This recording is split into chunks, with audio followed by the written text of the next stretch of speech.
routine every day, several times a day, in the grim gray yard of a building on Baxter Street in New York.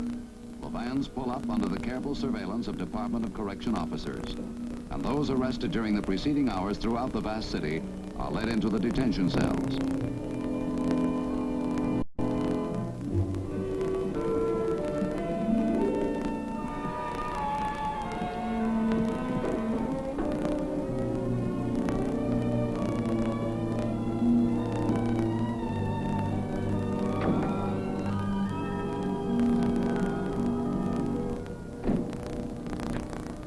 For all America wants to know, here is Theodore Granick.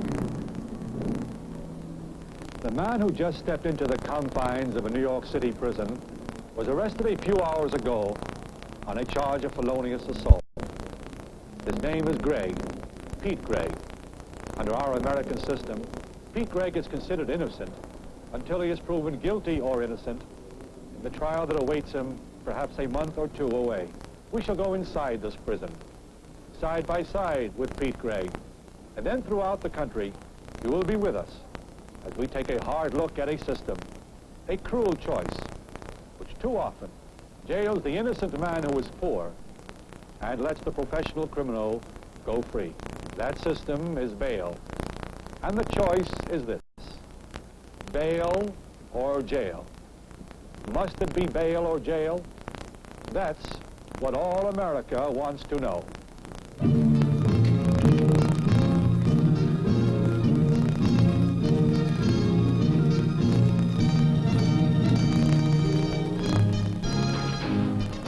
All America Wants to Know, a monthly documentary report on the great issues and events facing the American people. Presented in the public interest by America's favorite magazine, the Reader's Digest, and the American Association of Retired Persons, a non-profit organization devoted to helping Americans meet the problems and opportunities of mature years. Created and produced by Theodore Granick. And now, Must It Be Bail or Jail? Based on an article by Murray Teague Bloom in the May issue of the Reader's Digest. I'm Walter Pidgeon. I wonder if you've ever heard of the American Association of Retired Persons, affectionately called AARP. It's a non-profit organization for men and women over 55 years of age. It's the great American story of self-help.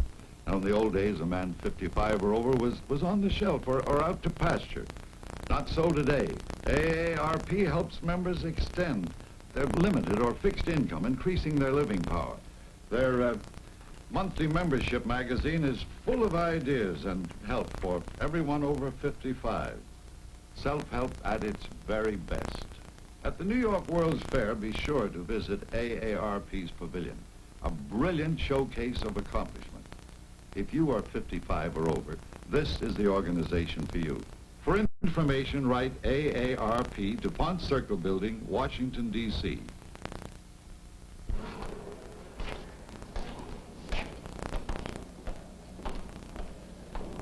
For the man charged with a crime in America today, and the number is well over 1 million a year, the immediate question is bail or jail.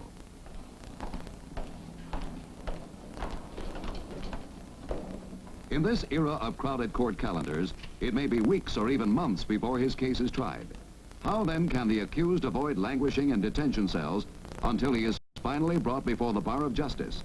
The answer has been bail, the providing of money or bond to guarantee a man's appearance in court for trial. An answer that has brought the professional bondsman, a private businessman as Al Newman of New York City, into the picture.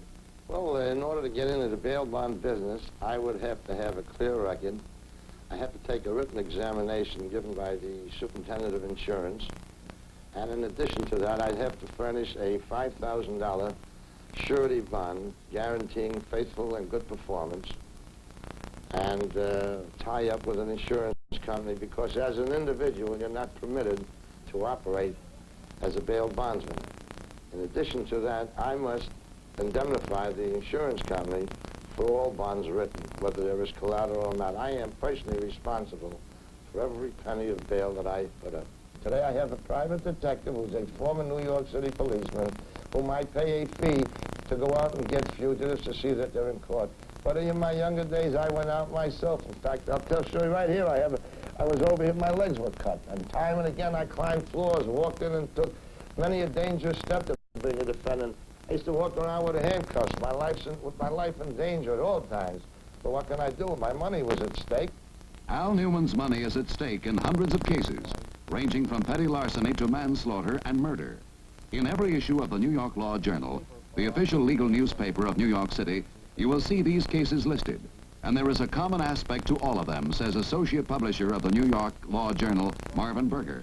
From petty larceny, clear up to manslaughter and murder.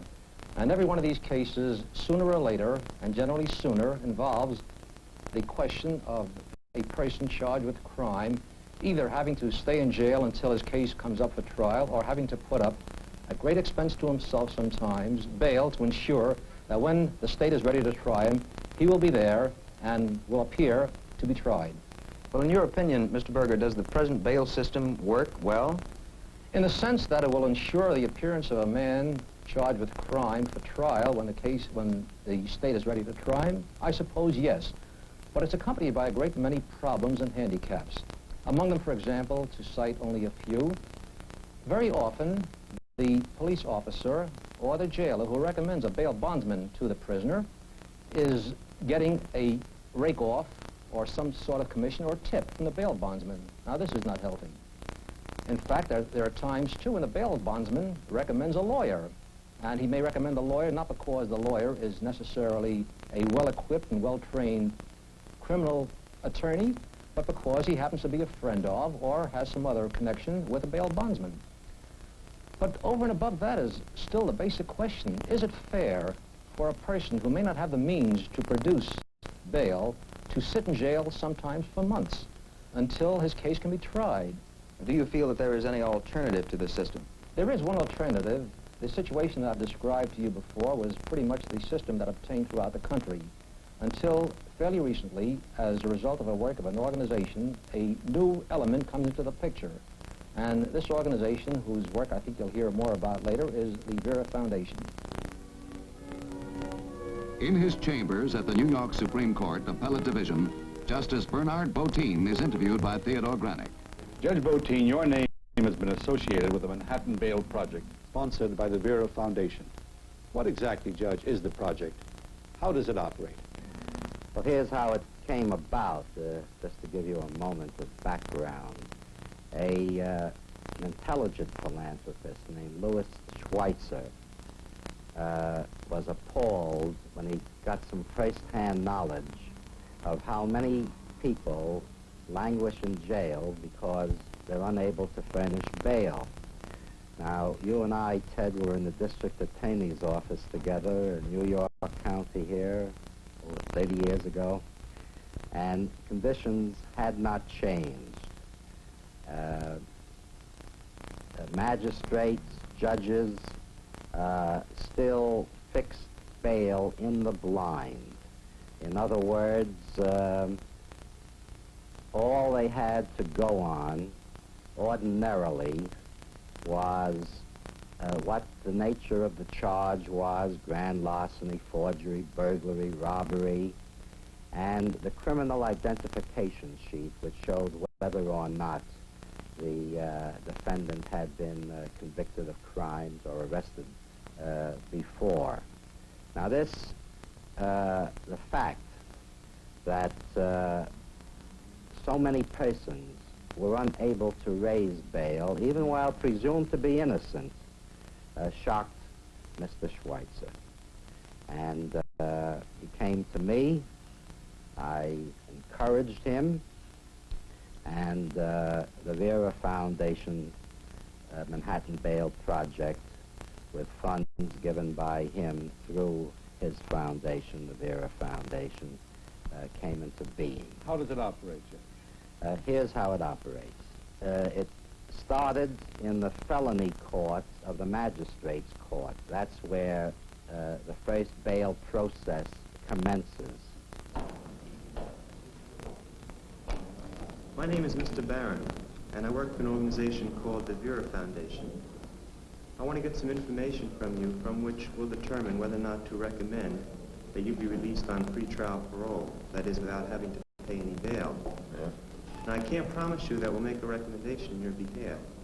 And even if we do make such a recommendation, it's still up to the judge himself to determine whether or not to release you on pretrial parole or to set bail. Now, knowing this, would you want me to continue with the interview? Okay? Yeah. You gonna have a private attorney today? No. I don't know why I'm in here in the first place. I mean, I just... Well, Mr. Gregg, let me, before you tell me anything about what happened, let me explain to you that I just want to know information about your background, that is, where you live and where you work. Anything about your case, I don't want to know anything about it, because this is an admission. Anything you tell me is an admission that could be used against you. If I tell you what happened? Right. This is something that you tell only to your attorney. Okay. And I just want to know anything about your background, okay? All right. Now, are you arrested by yourself or with somebody else? Alone.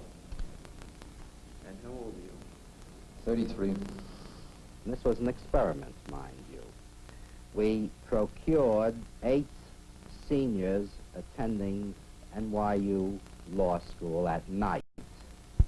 At 8 o'clock every morning, they went down into the detention pen that was attached to this felony court, which persons charged with the more serious crimes were arraigned.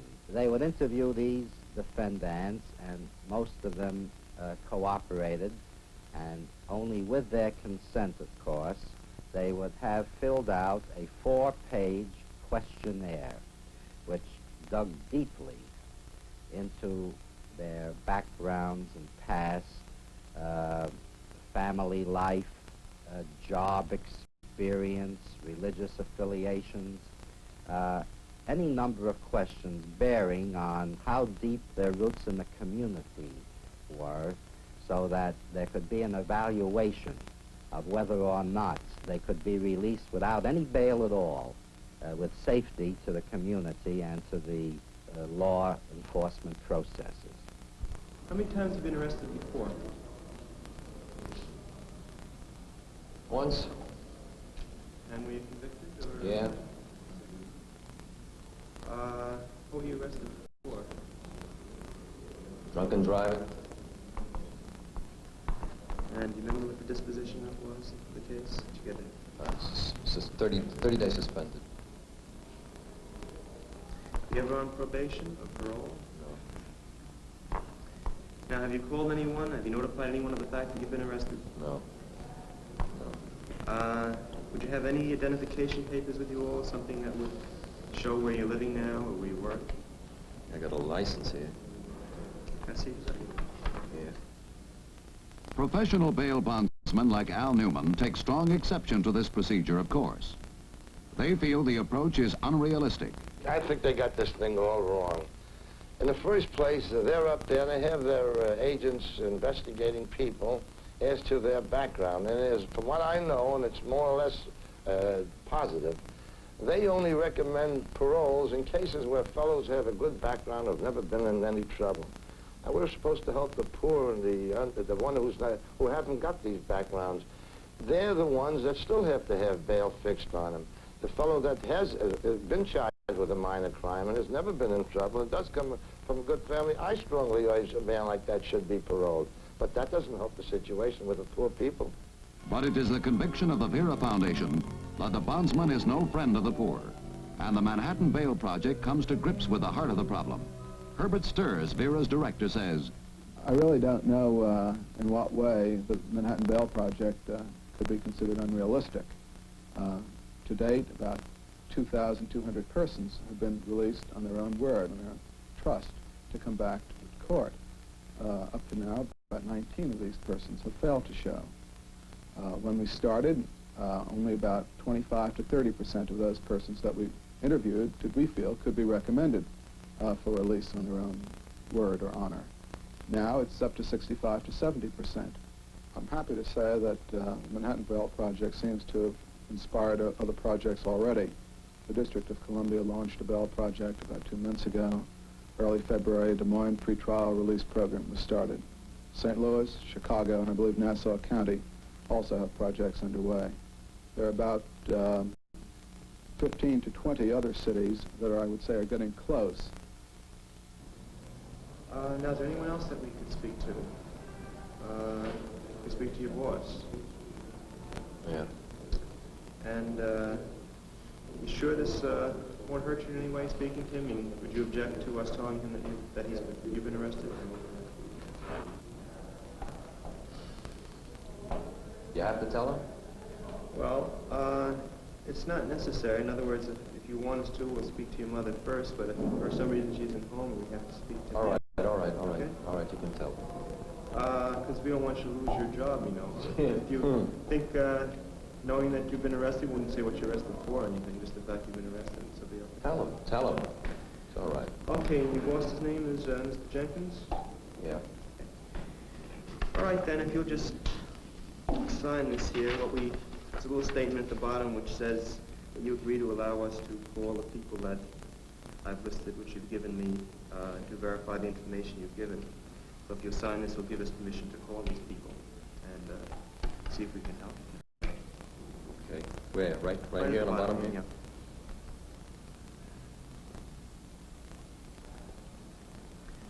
Yeah. Okay, thank you very much, Mr. Gregg. Thank you.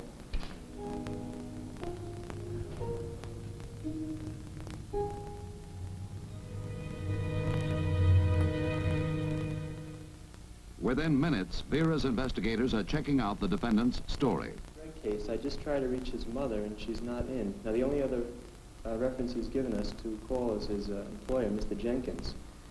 Now, I'll tell you what, I have to go to court to try to hold this case up since the clerk is just about ready to call it. So if you can try to reach his employer, then I'll see what I can do to hold it up. All right, fine. Do you have Mr. Jenkins' telephone number? Yeah, I looked it up in the phone book and it's listed here.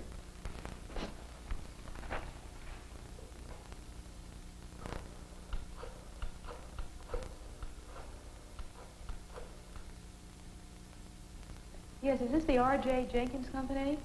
May I talk to Mr. Jenkins, please? Thank you. Mr. Jenkins, I'm calling from the Vera Foundation in the Criminal Court Building, and I'm calling in regard to Pete Gregg.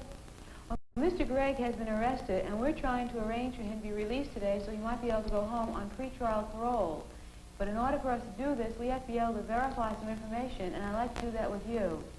After checking, usually by telephone, a few of the salient answers, by calling the fellow's boss if he gave his approval, or his wife, or minister, or rabbi, or priest, within 1 hour, ordinarily, they'd have a short one-page report ready for the judge, where the Vera recommendations were followed. Over half of those persons who presumably would not be able to furnish bail did not have to languish in jail, and the statistics on that are shattering if you want them, Ted. Yes, I would like them, Judge. In New York City alone, last year, over 58,000 persons were held in detention. That means persons presumed to be innocent, awaiting trial, for an average period of over a month, and 13,000 of those persons were adolescents. Now, I think that the Manhattan Bail Project has proven conclusively that most of those persons could have been released with perfect safety. Judge, what has been the bail experience in other parts of the country? In Baltimore, 75% of all defendants charged with crime can't raise any bail at all. In St. Louis, it's a little over 75%. And there is a United States federal district in the Midwest where 78% of the persons charged with crime are unable to raise bail. Judge, why should the average law-abiding citizen be concerned with the problem of bail or jail? Well, Ted, I don't want to get into the humanitarian aspects. They should be so obvious to everybody. What happens to a man when he spends brooding days in jail? I gave you the New York figures. You know what they add up to? 1,800,000 moldering days in jail were spent last year by defendants awaiting trial. Now, just forgetting what happens to a man, his future job prospects, his incentive to additional further crime, his family, there are also pocketbook aspects. The family goes on relief. The citizens pay for that. The cost, 1,800,000 in one city, days in one city. The cost has been variously estimated from $6 low to a citizens union estimate of $10 to $20 a day for each person in jail. You can rapidly make calculations. Our jails in New York City are presently bursting at the seams. We've hit a new record of over 13,000 inmates held in detention and after sentence. And to erect new bails to cope with this means tens of millions of dollars in capital investments. Yes, the jails are bursting at the seams, a problem of great concern to New York City Commissioner of Correction Anna Cross, a longtime fighter against bail or jail. The question of bail is a very important one. I became interested in the problem as a magistrate way back in 1934 and had, as part of my everyday routine, was the question of why we can't allow many people to have their trials heard without their remaining in jail awaiting trial. Because remaining in jail, because you can't get bail, is really being punished before you're even found guilty. And what bothered me as the jailer now is why so many people had to remain in jail for the lengths of time that they did, because they ranged from a few days. Of course, averages don't really tell you the story. The average in some places was 40 days, 30 days, but some men and women remain in jail inordinate times. And as far as I was concerned, that was not just. That was destroying our concept of justice. So I'm very happy that the Reader's Digest is going into looking at this problem and is writing about it. By the time Pete Gregg has come up before the judge for arraignment and bail determination, the Vera Foundation has verified the information he has provided and is able to recommend release without bail. The recommendation has been accepted by the judge. Now, Pete, your subway just 2 blocks down the street there. You got that okay? Yeah. Listen, I want to thank you for what you've done for me. I might have stayed up there for a month or something like that, huh? Possible. Now, when am I supposed to be back here? Right, well, here's our card that has our name on it and our phone number. So if you have any problems of any kind, you call us. Yeah. And on the back is listed the date you're supposed to be back here, which is 3 weeks from today. Also lists the court you're supposed to be in and the time you're supposed to be there. Okay. Now just remember that you have to be here on that date. And if you're not here, you'll be charged with an additional crime. I'll be here. Jumping, I'll be here. which can be serious than the one you're being charged with now. Yeah. Okay? Okay. All right. So here's the card and good luck to you. Thanks very much. Bye. So long, Pete. Until now, for all too many accused persons, the bondsman has held the key to the jail in his pocket. He decided who went free, who languished in jail. Now the jail key is being taken away from the bondsman to make equal justice under law not just a phrase inscribed on courthouse buildings, but a meaningful operative reality of the judicial process throughout our land. Hi, this is Danny Thomas, and this looks like my old neighborhood. Here's our swimming pool. It was a safe place to play as long as the light was red. When the light turned green, we went to the beach. Then the cops turned off the water, and we found another place to play, a better place. The boys' club around the corner. Here we learned how to do all kinds of things. I was a champion middleweight. That's me with my back to the camera. And here's the drama group. I was a star when I was 11. I had girls' parts until I was 18. That's when my voice changed. But the 600,000 kids who belong to the Boys Club of America today haven't changed. They still need a decent place to play. They still need the kind of leadership and guidance the Boys Clubs of America have been giving our neighborhood kids for the past 100 years. So if you have a boys' club in your neighborhood, support it. If you haven't got one, start one.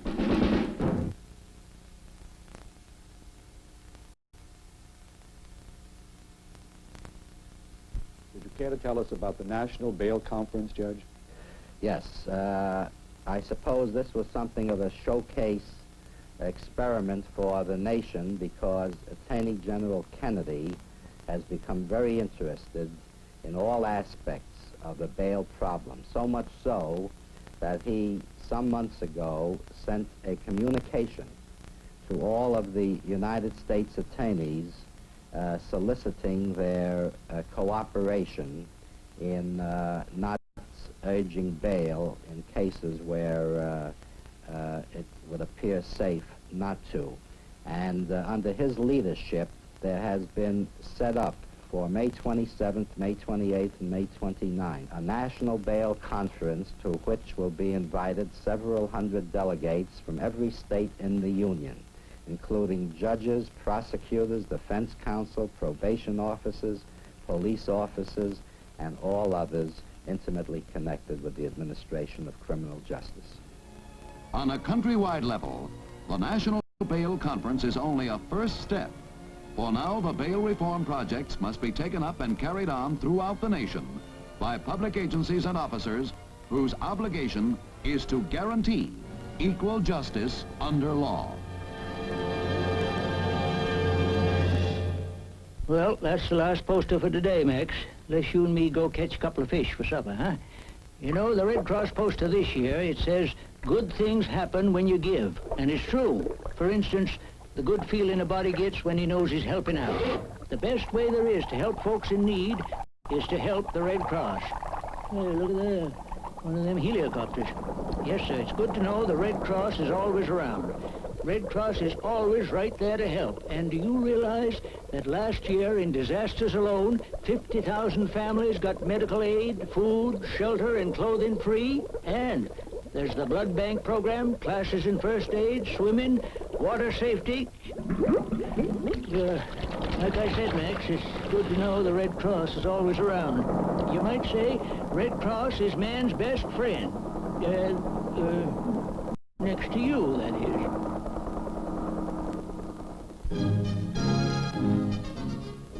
All America Wants to Know, a monthly documentary report on the great questions facing the American people. Presented each month as a public service by America's favorite magazine, The Reader's Digest, and the American Association of Retired Persons, a non-profit organization devoted to helping Americans meet the problems and opportunities of mature years. Created and produced by Theodore Granick. Join us again next month for another report on what all America wants to know.